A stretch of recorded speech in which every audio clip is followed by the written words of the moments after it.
Nous sommes en 2024 et il serait temps que Apple évolue. Alors on va tester l'iPhone 16 aujourd'hui. Je n'ai rien contre Apple, je sais, je vais encore me manger des vagues de haine, des pros Apple, des youtubeurs, de certains youtubeurs qui me mettent des petites balles perdues sur Twitter. J'en ai acheté deux, les deux nouvelles couleurs. Elles sont franchement sublimes, il faut l'avouer. Mais je pense qu'à 1000 €, on est en droit d'attendre mieux qu'une nouvelle couleur, qu'un bouton qui est mal placé. Allez, c'est parti.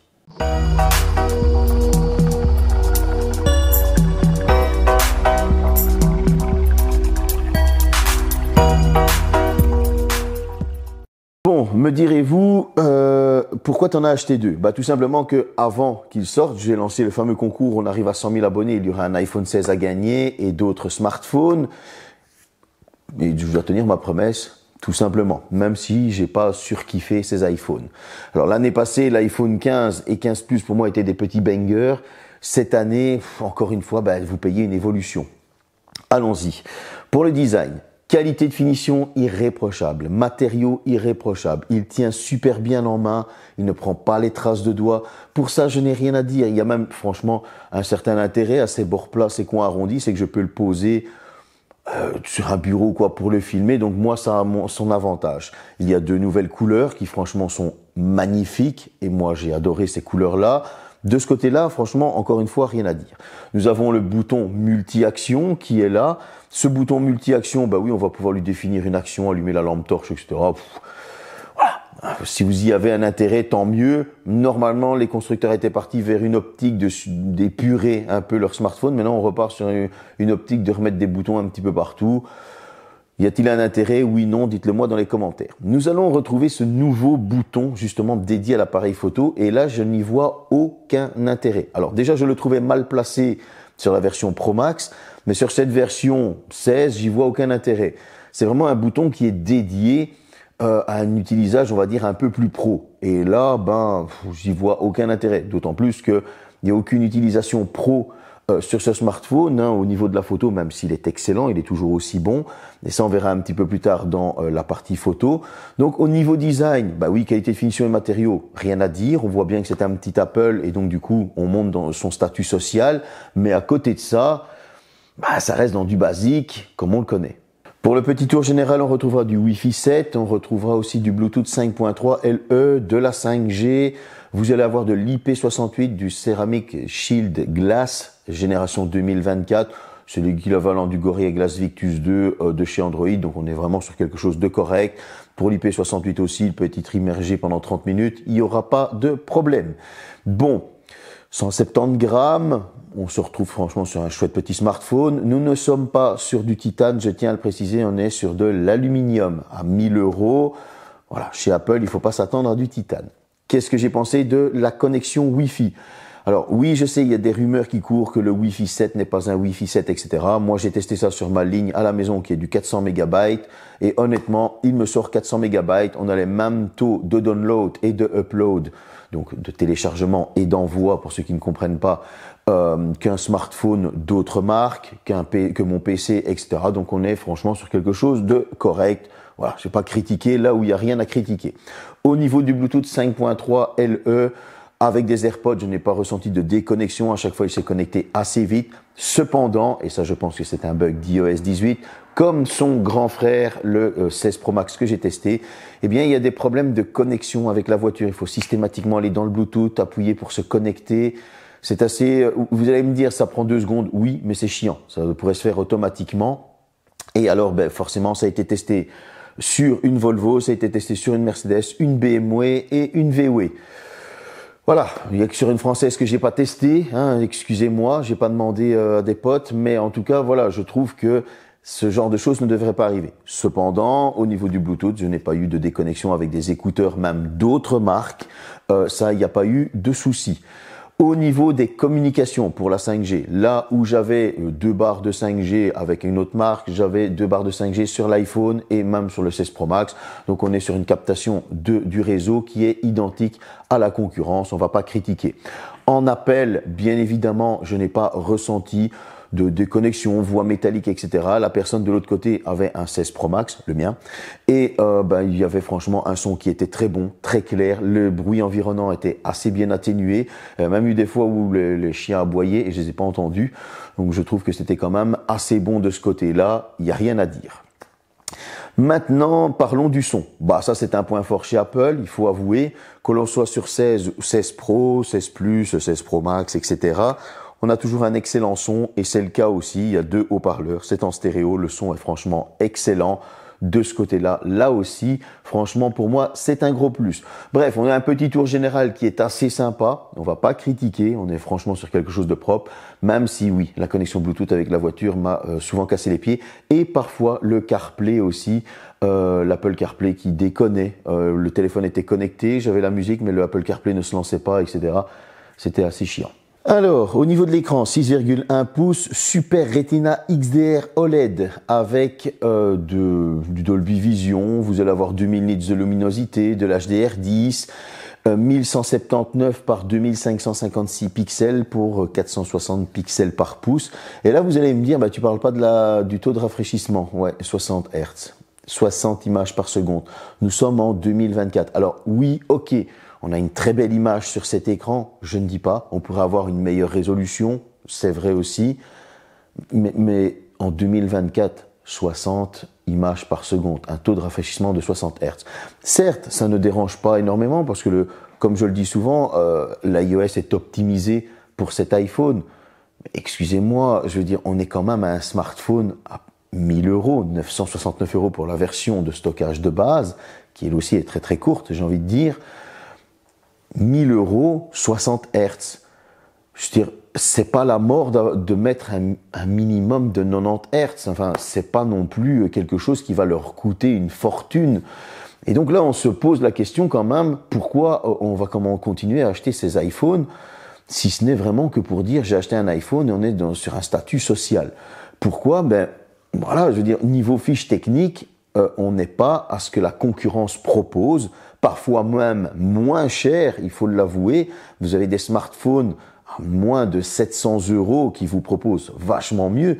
Je tiens quand même à préciser que pour ce tarif, à 999 € précisément, 30 € de plus, vous allez avoir du 165 Hz chez Motorola, avec une résolution qui est supérieure, avec un stockage qui est supérieur, des performances qui au final sont kiff, parce que voilà, les performances sont kiff.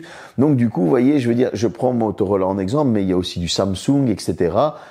Et là, on est en droit de se poser les questions, quand est-ce qu'ils vont penser à évoluer. Alors cet écran, oui, il est fluide, vous allez pouvoir naviguer sans problème, etc. Ça s'adapte, l'œil s'adapte, ok, mais quand on a l'habitude d'aller sur des écrans beaucoup plus fluides, etc., je suis désolé, mais 60 Hz en 2024, non, je ne suis pas d'accord. Au niveau des performances, une chose que l'on ne peut pas reprocher à Apple, ça il faut l'avouer, même les générations précédentes allaient toujours chercher la puce de l'année passée, mais c'était des puces qui étaient totalement excellentes. Cette année, on est sur une A18, on est sur un Apple GPU. Vous allez avoir franchement de très bonnes perfs. Je ne vais pas commencer à vous expliquer parce que j'essaye un petit peu de diversifier cette vidéo. Donc là, je vous mets l'Antutu, là, je vous mets le Geekbench.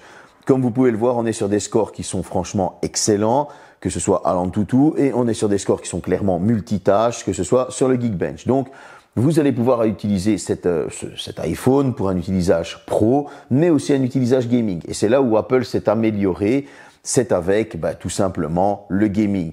Vous allez avoir pas mal de nouvelles choses, vous allez avoir des nouveaux jeux, comme par exemple le Resident Evil 4 que je vous ai monté sur l'iPhone 16 Pro Max. Alors, ce n'est pas une console de jeu, je tiens à le préciser, on n'est clairement pas sur les graphismes de PC, PS5, Xbox Series X, etc. Mais on a quand même quelque chose de bon. Bon. C'est la puce Apple A18, comme je viens de le citer. Vous avez 8 Go de RAM.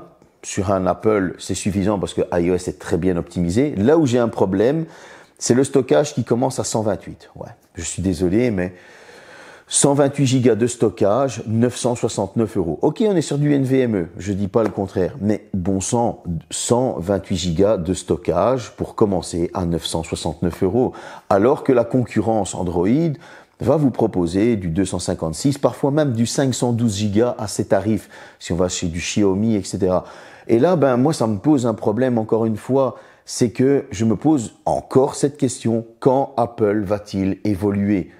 On ne demande pas grand-chose. Je veux dire, excusez-moi, mais un écran un peu plus fluide, même s'il est déjà fluide, mais avec un meilleur taux de rafraîchissement, un peu plus de stockage, c'est pas non plus que ça va leur coûter 1000 €, le prix complet du téléphone.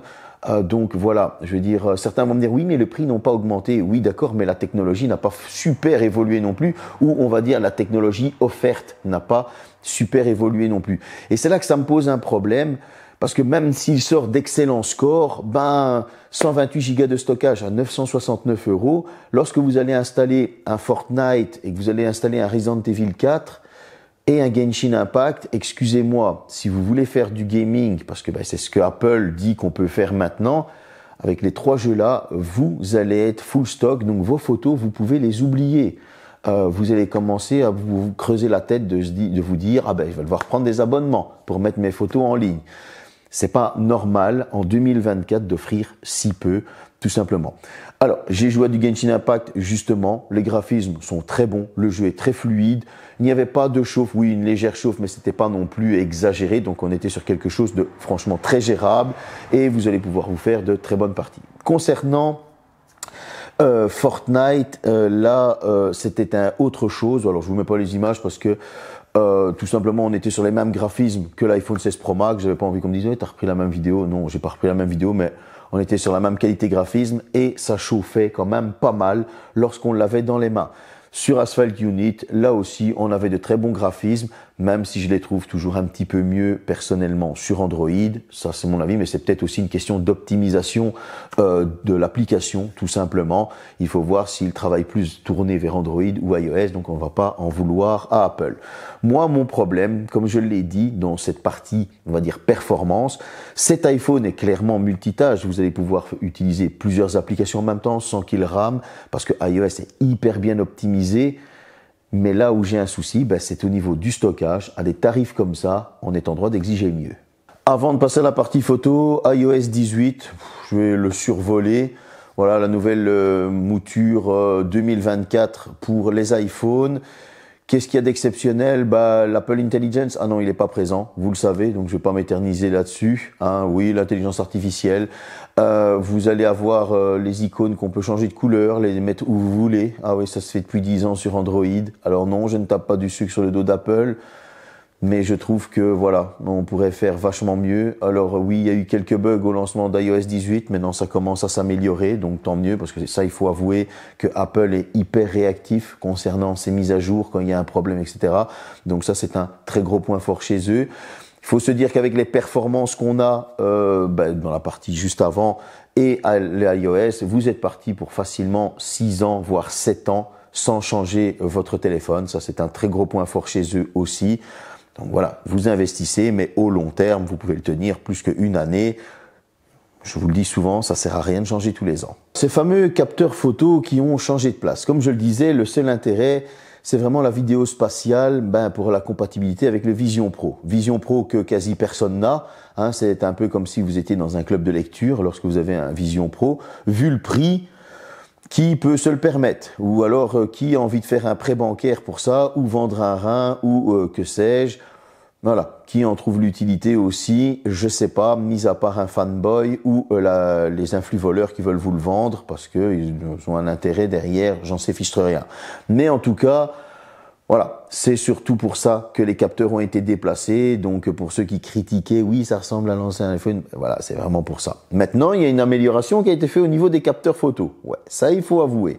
Alors, vous avez un tout nouveau capteur de 48 mégapixels. Et oui, et il a une ouverture de 1.6, c'est du Dual Pixel Sensor Shift. Un deuxième capteur 12 mégapixels ultra grand angle, Dual Pixel. À l'avant, c'est du 12 mégapixels, ouverture 1.9. Et c'est tout. Et voilà. Et que dire de plus? C'est capable de filmer jusqu'en 4K, c'est capable de filmer en 1080p. Alors, on va directement partir sur la partie selfie. Elle est juste excellente. Je n'ai rien à dire sur la partie selfie. Selfie portrait avec un contouring parfait. C'est juste excellent. Les photos sont sublimes, elles ont un ton naturel. Il faut avouer que là, Apple sait très bien travailler son algorithme au niveau de la photo. Au niveau des nouveaux capteurs, pas de téléobjectif à 1000 € en 2024. Alors vous allez me dire, si on peut faire un zoom x2, oui, mais c'est de la photo qui est croppée. Ça veut dire que lorsque vous allez zoomer en x2, vous n'êtes plus à 48 mégapixels, mais vous êtes à 24 mégapixels. Et ça, je suis désolé, c'est un tour de passe-passe que Apple fait, mais c'est pas digne d'un téléphone haut de gamme. Nous sommes en 2024, 969 € pour la plus petite version. Et on est même 100 € plus cher pour la version 256 Go, si vous voulez vous permettre de mettre quelques photos en stock. En 2024, à ce tarif-là, non, je suis désolé, même si les photos sont bonnes. Alors, il y a quelquefois du bruit dans l'image à basse luminosité. Ça, c'est un défaut de chez Apple lorsqu'on fait de la vidéo. Ça a toujours été comme ça, même si cette année, ça a été amélioré. Bon. Au niveau des zooms, vous n'allez pas avoir du zoom non plus qui va jusqu'à du x100, vu que déjà pour le Pro Max on va jusqu'à x25, donc vous allez avoir un zoom qui est quand même assez limité, il faut avouer, mais on n'a pas besoin de plus parce que le zoom qui est présenté est franchement assez bon. Moi en tout cas, de l'ultra grand angle jusqu'au zoom, on est clairement sur quelque chose de bon, ça je vais pas critiquer. La macro quant à elle est juste excellente, il faut avouer aussi. Le zoom x5, comme je vous le présente, il est même très bon. C'était des champignons qu'il y avait sur un arbre que j'avais envie de prendre et franchement c'était très bon. Donc on était sur quelque chose de propre. Au niveau de la vidéo, 1080p, 4K 30 fps, 4K 60 fps, là aussi on est sur quelque chose qui franchement fait très bien le travail. On n'a pas une 1080p 60 fps qui est dégueulasse, qui n'est pas stabilisée, etc. On a vraiment quelque chose de propre. Au niveau de la 4K 30 fps, on est sur quelque chose de très propre aussi. Il n'y a pas de saccade. Ça va pas dans tous les sens, donc on est sur quelque chose de très bon. Au niveau de la 4K 60 fps, là aussi, il n'y a rien à dire. Bref, vous avez compris que on est sur une continuité en fait, parce que les iPhones se sont toujours très bien débrouillés en photo, ils se sont toujours très bien débrouillés en vidéo, mais on est simplement sur une continuité. Ce capteur 48 mégapixels, il aurait pu avoir un téléobjectif x2, ça aurait pas été la mort quand même, on aurait même pu se permettre d'avoir des zooms un peu plus loin, pour ceux qui aiment ça, et ça aurait pas été la mort. Et c'est là en fait le problème, parce qu'on est à 969 €, je sais, je me répète, mais bon sang, je veux dire, ça commence à faire beaucoup. 2024, 1000 €, nous avons seulement 128 Go de stockage, nous avons un écran 60 Hz, on n'a toujours pas de téléobjectif. Je veux dire, s'il y avait au moins eu un en moins, bon, on se serait dit, ouais, ils ont fait un effort. Mais là, je veux dire, ouais, encore une fois, c'est ce que je disais dans la vidéo de l'iPhone 16 Pro Max, on paye, pourquoi? Tout simplement pour une mise à jour iOS. Au final, une mise à jour iOS avec des fioritures qui existaient déjà sur Android. Et ça commence à faire beaucoup. Les photos sont très belles, je n'ai rien à dire. La vidéo est très correcte, mais ça, c'était déjà le cas sur le 15, sur le 14, sur le 13. Il n'y a vraiment pas d'évolution. Et moi, ça me pose franchement un gros problème. Je sais que les fanboys vont me tomber dessus. Je sais que les influvoleurs vont me tomber dessus. Comme je le disais, ils me mettent des balles perdues sur Twitter, etc. Mais je ne dis qu'une vérité. Ils ne veulent pas ouvrir les yeux. Ils veulent toujours caresser dans le sens du poil Apple pour se faire bien voir par leur communauté et pour se faire bien voir par Apple. Alors, ils me traitent de chevalier blanc, etc. Mais excusez-moi, je ne dis que des vérités. Et cette partie photo et vidéo, même si elle est très bonne, il y a des choses qui ne sont pas pardonnables à des tarifs comme ça. 3561 mAh. Ouais, on gratte encore un petit peu par rapport à l'année passée. On est de l'ordre de 6,5%. Vous allez me dire, c'est rien du tout, je sais. Mais voilà, on a une charge 25 watts, une charge QI2 de 15 watts, une charge inversée de 4,5 watts. C'est pas grand chose. Surtout que pour charger ce petit iPhone, il nous faudra 1h50 minutes. Alors, Apple se justifie en disant que majoritairement les gens chargent leur téléphone de nuit et donc du coup ça suffit amplement. Moi j'ai envie de dire que à partir du moment où tu sors un iPhone en spécifiant que c'est quelque chose aussi de professionnel, quelqu'un qui a une utilisation professionnelle va devoir le charger en journée. Attendre 1h52 pendant ta journée, tu as vraiment intérêt à avoir un gros taf sur le PC pendant qu'il est en train de charger, comme ça. Voilà, attention toutefois que c'est 1h52 et t'es en MagSafe, 25 watts, que en câblé, ça prend beaucoup moins. Donc en passant par l'USB type C, vous allez réduire ce temps de charge à 1h21 minutes plus ou moins. Mais c'est quand même assez long. Bon, Que dire? Ben là, on a une autonomie qui est juste excellente. Je vais pas vous mentir, à mon utilisation personnelle qui est ultra intensive, contrairement au 16 Pro Max, j'ai pu tenir 23 heures et 50 minutes, ce qui est juste énorme. Alors là, à mon utilisation personnelle, ça c'est juste énorme. Et ma fille qui a une utilisation, pour une ado maintenant qui commence à se détacher un petit peu, on va dire des smartphones parce qu'elle préfère lire, profiter de son copain, etc., etc. Eh bien là, en fait, c'est tout autre chose. Elle a pris beaucoup plus de temps et elle tient facilement les 2 jours, voire 2 jours et demi. Donc avec une utilisation plus modérée et plus profiter de la vie, on va dire, elle tient son 2 jours et demi. Ça, c'est juste exceptionnel. C'est un excellent point de ce côté-là. Ma conclusion, vous la connaissez. On est sur un tarif de base à 969 €. Si vous voulez un peu plus de gigas, vous allez devoir rajouter 100 € pour 256, donc on sera à 1069 €. Est-ce honteux? Oui, je trouve que c'est honteux. 969 €, 128 gigas de stockage, premier défaut. 969 €, 60 Hz, deuxième défaut. Toujours à ce même tarif, pas de téléobjectif. On utilise le crop pour feinter le zoom. Oui, c'est honteux. Je veux dire, alors, on va un petit peu plus loin, excellente autonomie, certes, on le citera après dans les bons points, mais une charge 25 watts en MagSafe, excusez-moi, on est en droit d'exiger, je ne demande pas du 100 watts parce que Apple sort le fait que oui, mais ça abîme les batteries. Il faut, Oppo, Xiaomi et d'autres marques comme Vivo ont bien prouvé que la charge rapide n'abîme pas la batterie, parce que moi j'ai des Oppo qui sont là, des Xiaomi qui sont là, un Vivo qui est là depuis 2 ans avec une charge rapide et la batterie est toujours excellente. Et donc du coup, ce n'est pas justifié. On ne demande pas la lune, mais une charge 45, 50 watts pour gagner un peu de temps, c'est pas la lune, surtout à des tarifs comme ça. Et donc voilà, on a tout ce genre de petits trucs. Alors, si en plus de ça, on vient ajouter le fameux Apple Intelligence qui nous ont bassiné avec encore et encore, qui n'est toujours pas sorti, et ne venez pas me dire que c'est la faute de la Commission européenne, je suis désolé. Si ils ont un problème avec ça, c'est qu'ils ont quelque chose à cacher. Donc il y a ça aussi. Ce fameux bouton photo qui n'a pas lieu d'être, qui est mal placé, qui est pas facile d'utilisation. Honnêtement, même sur mon 16 Pro Max, je l'utilise pas du tout. Qui est plus axé pour les pros. Et là, on n'est pas sur un iPhone clairement pro photo et vidéo. Bref, vous l'avez compris, ça manque clairement d'évolution. Il est grand temps que Apple se réveille, même si ce smartphone n'est pas mauvais. Si vous avez un iPhone 10, un iPhone 11, un iPhone même 12, et que vous me dites, est-ce que ça vaut la peine? Je vais vous dire, oui, bien sûr, ça vaut la peine si tu es fan Apple. Mais si tu es dans une autre marque, à des tarifs comme ça, tu auras bien mieux. Et n'hésite pas à partir ailleurs. Même si, allez, il y a les nouveaux coloris. Waouh, c'est génial, c'est beau.